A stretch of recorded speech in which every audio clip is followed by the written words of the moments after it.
Hey guys, this is another episode of Talking Decon. I am Laura Spalding, CEO of Spalding Decon. To my left here is Fiona Mills, who is our franchise ramp-up coach. And to my right here is Mariah Watts, who is our content creator. And Mariah is going to take it away for us today. What you got? Yes, so today I am talking about Vickie Dawn Jackson, aka the Angel of Death. So she was killing from December 2000 to January of 2001. Ooh, a recent one. Mm-hmm. Well, somewhat recent. We've been doing stuff that was like really old before. Right. Well, I mean, today's kids, man, this is like ancient times. Yeah, so. that's true. That's 20 years ago, but it's still recent for us. Right? Yeah, super recent. So she has a confirmed of 10 deaths. She's suspected of killing 10 more, and she has made an attempt on 5. So she was a little busy. Very busy in that time frame. So what's her deal? Where's she from? She's from Decon, Texas. Okay. Yeah. So not too much is known about Vickie. She was born in 1966 in Montague County, Texas. And sometime between the time she was born to the 1970s, her family moved from Texas to Indiana, then back to Texas. And this little detail I sympathize with, they moved back to Texas because her brother suffered from asthma. So, and living in Florida where it's humid, it's not, the climate's better for that. Yeah, exactly. So the family, they were in Nocona, Texas, and her father worked as a shade tree mechanic, and her mother worked double shifts in the Nocona nursing home. And to help her family earn ends meet, Vickie got a job working as working the laundry room of the same nursing home her mom worked at. In her junior year of high school, she met a boy at an arcade. They got married, but it was over in 6 months. And I mention this because, like, later on in her life, you see a pattern of failing marriages and failing love. So as far as we know, there's nothing about Vickie that would indicate she would be a serial killer. She wasn't committing any crimes as a kid. She didn't disturb or present any disturbing behavior, like skinning cats or, like... killing animals. Yeah, killing animals. Yeah, stabbing your sister. Right. Did she have a receding hairline, though? I was just thinking that. How big was her forehead? Right? You know what? She kind of balding right now. Yeah. Really? So see? It's got to be more than 5-finger forehead. Yeah. Yeah, I think she has dark hair, too, because wasn't that like a characteristic? Yep. Yeah, that you noticed? Dark hair, receding. Obviously, it typically goes with men, but was her family, did she have a large family, small family? Parents stayed married? Small family, and as far as I know, her parents stayed married. So she sounds like she had a loving home. So it's just... Yeah, I just think it's neglect or some insecurity issues that she had throughout her life. And one of the victims' family members described Vickie as like one of those girls you didn't notice when you walked down the hall. So she was essentially a wallflower. Right. So it's a pretty normal kid. All right. Okay. So after graduating from high school, she moved back in with her family. Her plan was to save up money so she could go to nursing school. But that all failed when she became pregnant with her son Curtis by a man named Leroy Carson. So in 1985, they got married and then moved into the house across the street from her parents. Yep. Yeah. So there's your first problem right there. Yep. This is likely what caused serial killing. Living across from the in-laws, I don't recommend it. Child. Yeah. Well, no, your that's parents way too close. In general, just yes. I couldn't do it. I couldn't, like, it's way too much. I went to Wisconsin. Like, I'm from here and I had to get away from home. So I did the best way I knew how to. Yeah. Yeah. So soon after, she got pregnant with her daughter, Jennifer. And then 1 year later, she was able to start nursing school. So Vickie, she's starting her dream, and she was so dedicated to perfecting her craft that her friends were telling her to slow down. She was bringing her kids to the nursing school or the nursing house to drop off get well soon cards. And she was even reading romance magazines to her female patients. These magazines were about women finding true love and having their white picket fence dreams. Yeah, wow. So she was big on romance, and I think this is because there was trouble brewing in paradise. So she was doing her absolute best to impress her husband, but he just wasn't having it. In 1994, Leroy moved out. The couple divorced 2 years later, and he told her he only married her because she was pregnant, and, quote, she had become a stupid, boring nurse, and no one cared about her. Ouch. Right? So I just want to take this as a little... That's enough reason to get killed right there. Yeah. You're asking for it. Okay. Right. So far, I'm starting to sympathize with her. Right? Yeah, you feel bad for her. So I just want to take this as like a friendly reminder to people to not have raw sex with folks you don't really like, because they could. Do you know how many problems could be solved with a box of condoms? So here is where the plot thickens.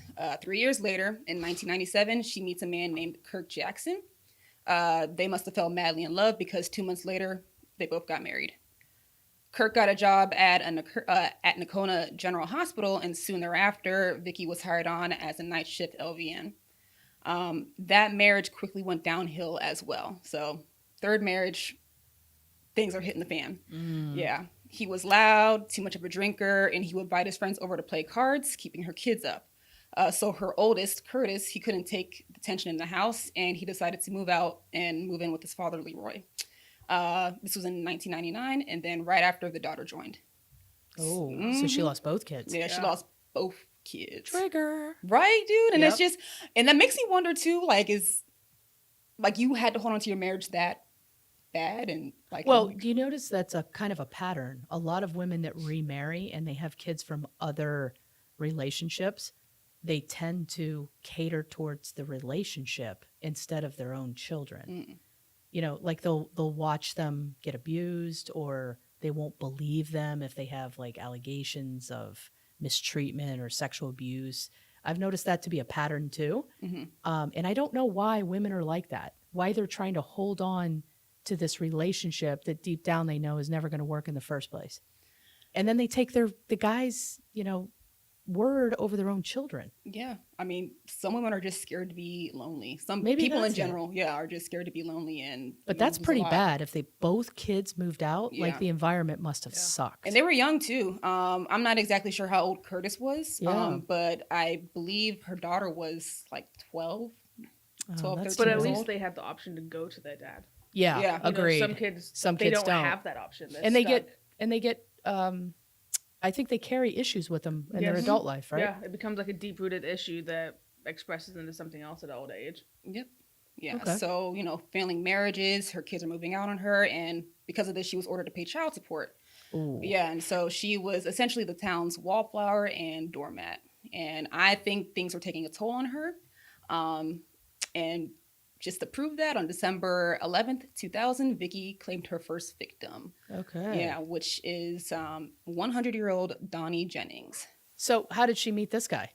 So she was working in the nursing home. Okay. Yeah, so again, Donnie is a woman. So I'm sorry. Yeah. So Donnie, so she was a spring chicken. As for being 100 years old, she was a lively woman. She had some fight in her. At least she lived her life before Vickie came and took her out.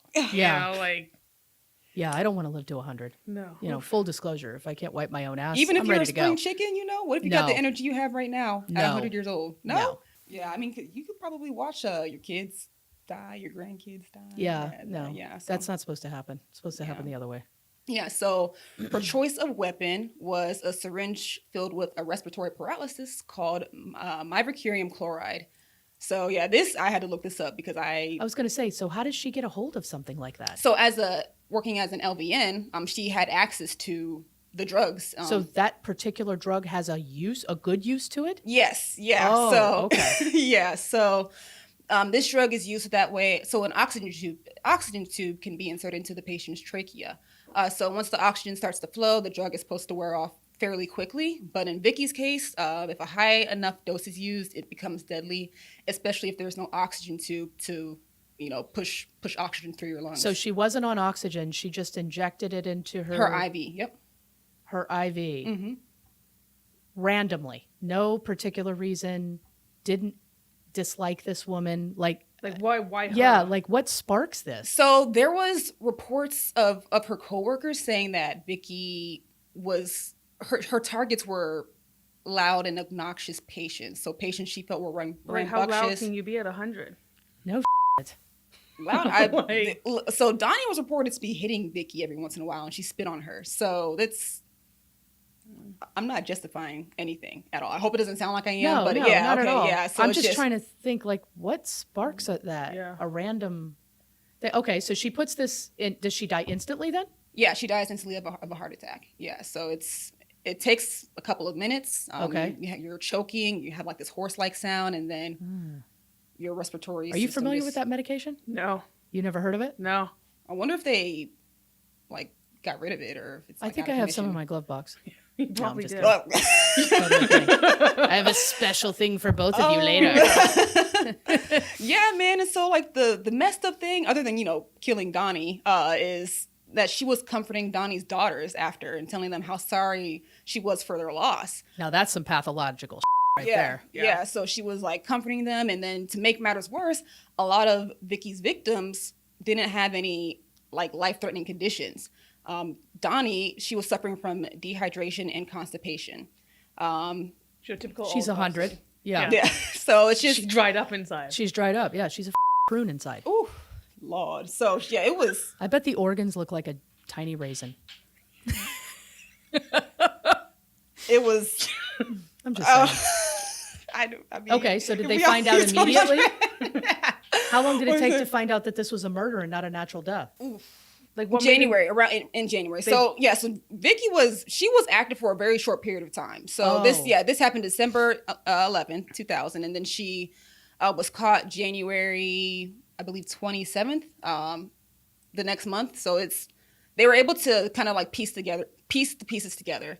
But we're not done yet. December 20th, 2000, Vickie walked into the room of 87-year-old L.G. Hudson, who was admitted for a broken leg. She administered the drug. He died. The same drug? Yes, same drug. Same. Yeah, this was her weapon of choice. Oh, okay. Yeah. So, and then not even 20 minutes later, she strolls over to 62-year-old Sanford Mitchell's room, who was admitted for cirrhosis, and injects the drug, kills him. Okay, so hold on. I've got a question here. Mm-hmm. This is a nursing facility, which means they track. That's what I was just going to ask. How do you track the medication withdrawal? Do you just help yourself like a fucking buffet? Like when you go to a MedPixis, like you have to justify. Like, it has to be prescribed to a patient for you to pull it. Wait, so give us the scenario. Is it like an ATM machine where you go in? No, like, it's literally like a locked, like, plastic, like a Pixis. So how do you get the key? Drawers. Well, I don't know how it was back then. Now you have to, like, log in. Okay, with your ID. Yes. Put in the patient name, and the medication list is there. You select it, the drawer pops open. Okay, this wasn't that long ago. There had to be some type So I feel like it has to be a similar management thing. Of drugs, right? I will say, for the record, though, this was a small town hospital. I mean, I think there should have been way better monitoring because it was a small town hospital, but it was in, I don't know how small Decon, Texas is, but there's so many medical errors across the board. Well, and this gives credence to the belief that everyone is terrified to end up in a damn nursing home, and this is one of the reasons why. Mm-hmm. Yeah. I mean, this is horrible. I can't believe they and didn't have any management. For a serious drug like that, for an LVN, it feels like you should have an RN authorize it. Exactly. With you. Girl, look, but it gets worse. All right. Okay. So look, she's on a roll. 20 minutes later, she's like, "I'll hit this one." Yeah, and remember, she was suspected of killing 10 more, and she had 5 failed attempts. So she was trying to go big in Texas. 4 days bigger. Yeah, you do it. Yes. Yeah. Yeah. So 4 days later, on Christmas Eve, she kills 50-year-old Barbara Atbury, who was in the hospital for back pain. 50? Yep. She's young. Yep. Okay. 50. Yep. A few hours, they get younger, Laura. Yeah. They get younger. A few hours later, she murders Boyd Burnett, an 87-year-old who was admitted because he felt disoriented. There's 5 dead at this point. He was disoriented, all right. Yep. December 20th, she kills 80-year-old James Gore, who was admitted because he aspirated on some food. And I do that all the time. Yeah.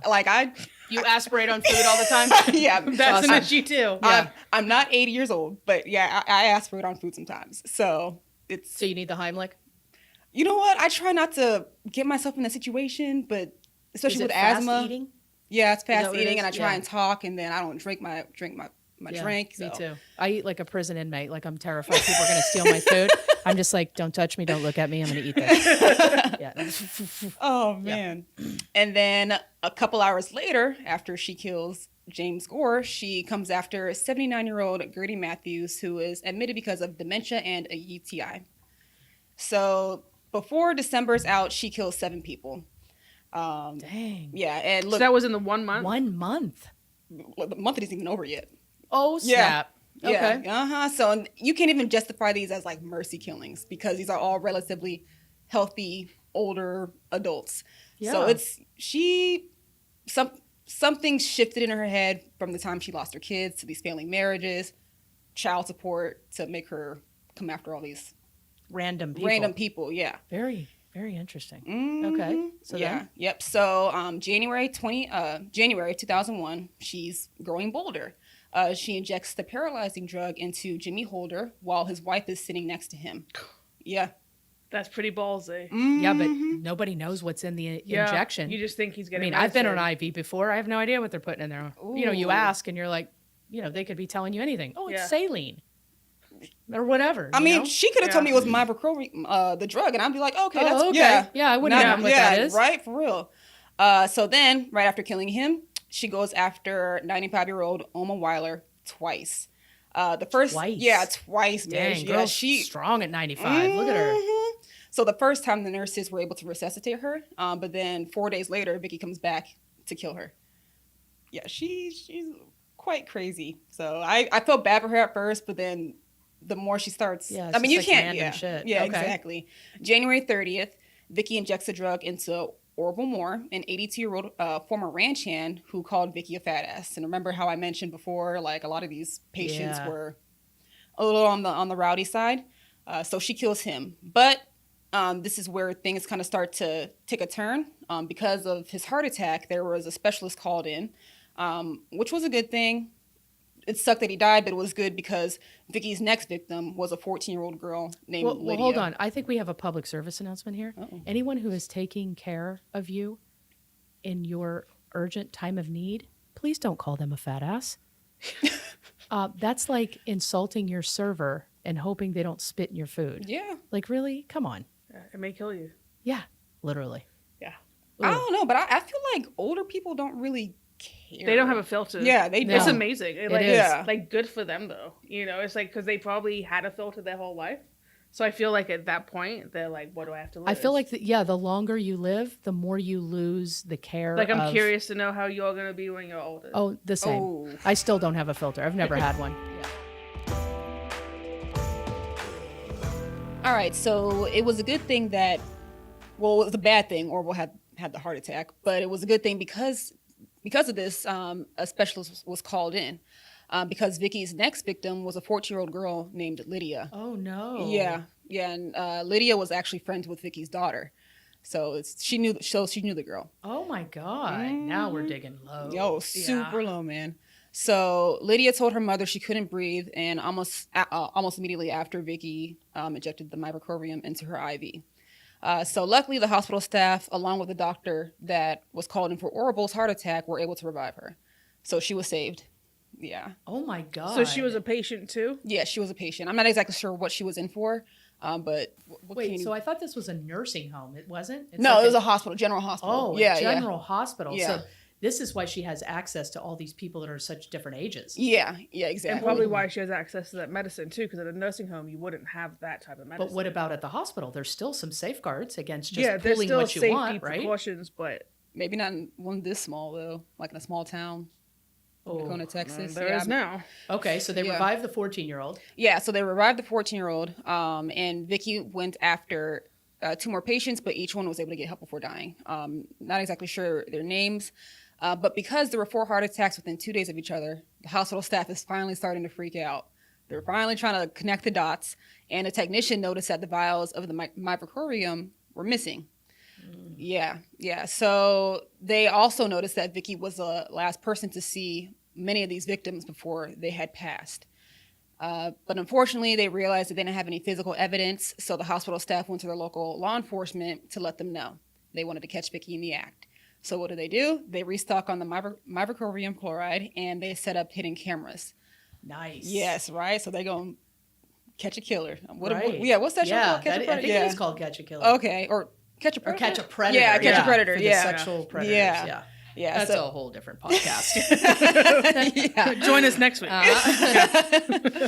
Yeah. So, and they also informed hospital staff not to know that there was an investigation going on because, they don't want Vickie knowing. Because they were all friendly with Vickie because they all described her as, someone who was nice, friendly, fairly normal, aside from like her wanting to be the first one to go take care of a patient who was rowdy and rambunctious. So the victim that brought Vickie down was Donnelly Reed on February 17th, 2001. After admitting him to microchorium, Vickie walked to the nurse's station and reported that Reed was making a horse-like sound. So fortunately, he was saved, and when asked what happened, he said that Vickie had injected something into his IV before walking away. Yes, so 2 days later, law enforcement discovered a syringe in Vickie's and Kirk's garbage can that later tested positive for the microchorium chloride. And immediately following, Kirk and Vickie were fired from the hospital. No one believed that Kirk had anything to do with these murders, but they thought it was just in the hospital's best interest because, it's just for looks, just to try and, save face. But Vickie, on the other hand, she was being investigated for murder. And before police can make a proper arrest, they had to prove that a murder had taken place. And for that to happen, they needed a court order to exhume the bodies. And because that takes time, Vickie was able to walk around town like nothing had happened. She was still visiting her local Dairy Queen, getting a taco basket. When people were asking her if she did the murders, she said she had nothing to do with it and like clasping her pearls. She even spoke to a family member of one of her victims when she ran into them at the parking lot. But in June 2001, the court order was approved, allowing for the bodies to be exhumed and examined for the microchorium chloride. And they were able to prove that there were traces in these bodies. So July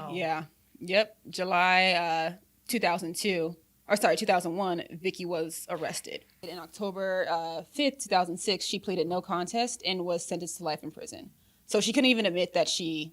I thought Texas was like the state that just kills everybody.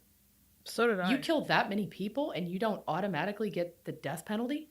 They're pro-life now, right? Texas? No, they're only pro-life when it comes to women's bodies. Come on, let's be honest here. Yeah.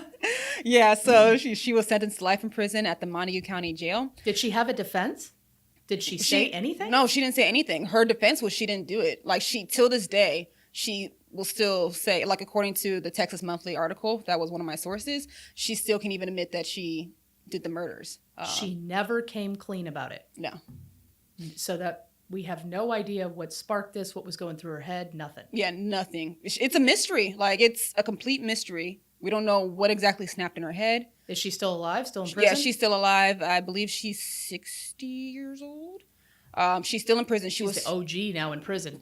Yeah. Yeah. Old granny. And look, she's trying. She was transferred to a state prison called the Christina Melton Crane Unit. And she wants to get... Sounds like a burn unit. Yeah. That was like... when I read it, I was like, that's an interesting name. I want to know the story behind that. Yeah, me too. And she wants to work in the nursing home there, like in medicine. Gosh. So yeah, that is... I wonder why the last victim, you said that she went to the nurse station and reported that they were having like breathing. So she was known to do that. So that was another thing that the nurses noticed. Instead of calling from the hospital phone, she would walk up to the nurse's station and say, "Oh, so and so is having a heart attack." Buys more time. Yeah. But here's the deal with this: she's not an LPN or an RN. She should have never been administering medication to begin with. But as an LVN, that's pretty much an LPN. It's a licensed vocational nurse. So they can do medicine. Really? Yeah. That's scary. I don't think they even have LVNs anymore. I think it's just straight LPN, RN. That's scary.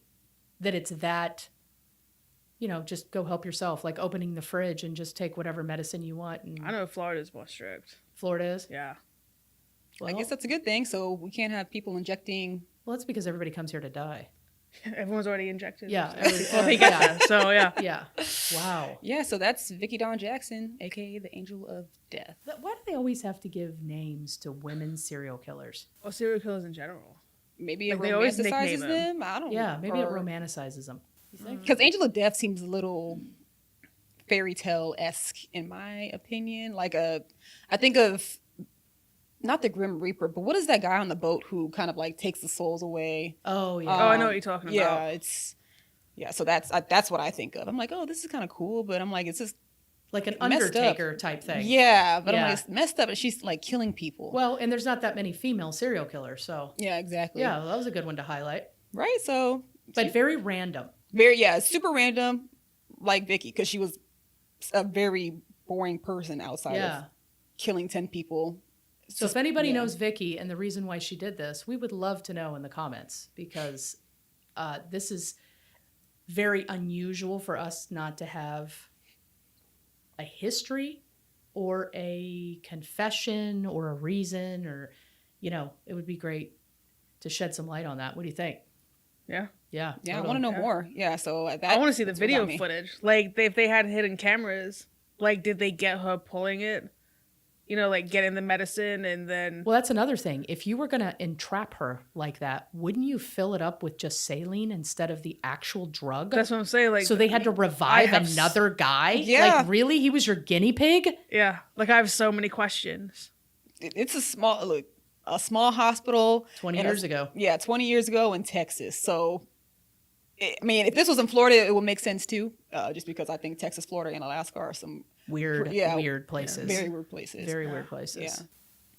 So I hope you guys enjoyed today's episode of Talking Decon. Please don't forget to like and subscribe to our channel, and don't forget to ring that bell so you're notified when we have a new episode every Tuesday.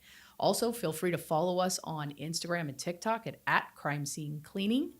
And also, please post a comment below and let us know some great cases that you'd like us to research and discover. Have a great day.